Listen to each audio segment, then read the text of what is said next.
ఓ కాలేజీలో వరుస ఆత్మహత్యలు, మరణాలు, అదృశ్యాలు జరుగుతుంటాయి. శృతి అనే స్టూడెంట్ అనుమానాస్పద పరిస్థితిలో మరణిస్తుంది. అనుమానాస్పద మరణాల వెనుక గుట్టు విప్పడానికి గోస్ట్ హంటర్ వ్యోమ వైద్యలింగ అలియాస్ వైద్యలింగం ఆది ఆ కాలేజీలో అడుగు పెడతాడు. కాలేజీలో మరణాలకు గబ్బిలాల శబ్దానికి సంబంధం ఏమిటి? అవంతిక ఎందుకు అనుమానాస్పద బిహేవియర్తో కనిపిస్తుంది? వైద్యలింగం ఇన్వెస్టిగేషన్కు ఎలాంటి అడ్డంకులు, సమస్యలు ఎదురయ్యాయి?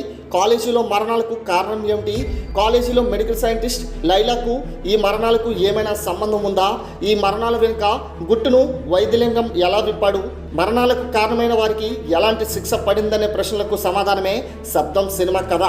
శబ్దం ఫస్ట్ హాఫ్ చూసిన తర్వాత డిఫరెంట్ అండ్ యూనిక్ ఎక్స్పీరియన్స్ ఇచ్చేలా కనిపిస్తుంది. ప్రామిసింగ్గా అనిపిస్తుంది. సినిమా నేపథ్యం, హీరో క్యారెక్టర్, కథ ముందుకు వెళ్తున్న తీరు ఆసక్తి కలిగిస్తాయి.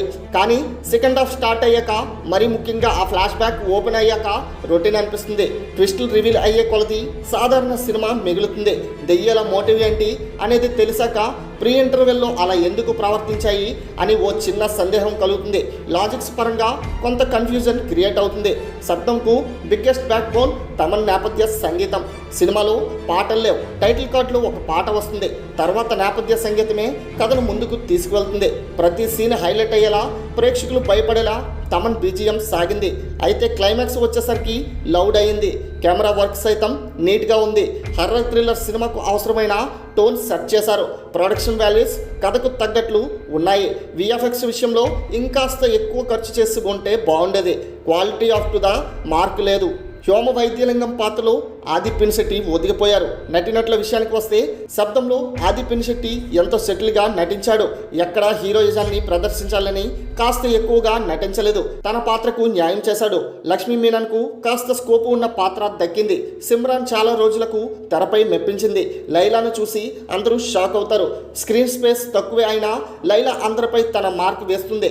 రాజీవ్ మీనన్, ఎంఎం భాస్కర్ పాత్రలు బాగుంటాయి. రెడిన్ కింగ్స్లీ కామెడీ అక్కడక్కడ నవ్వులు పూయిస్తుంది.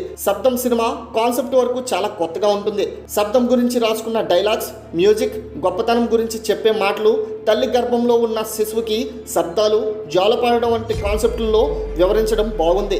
ఇక శబ్దం లాంటి భిన్న కాన్సెప్ట్లకు ఎమోషనల్గా ఆడియన్స్ను కనెక్ట్ చేయగలిగితే మంచి ఫలితం వచ్చే అవకాశం ఉంది. మొత్తానికి ఈ సినిమా బాక్స్ ఆఫీస్ వద్ద మంచి పాజిటివ్ టాక్ని అయితే సొంతం చేసుకొని దూసుకుపోవడం ఖాయంగా కనిపిస్తుంది.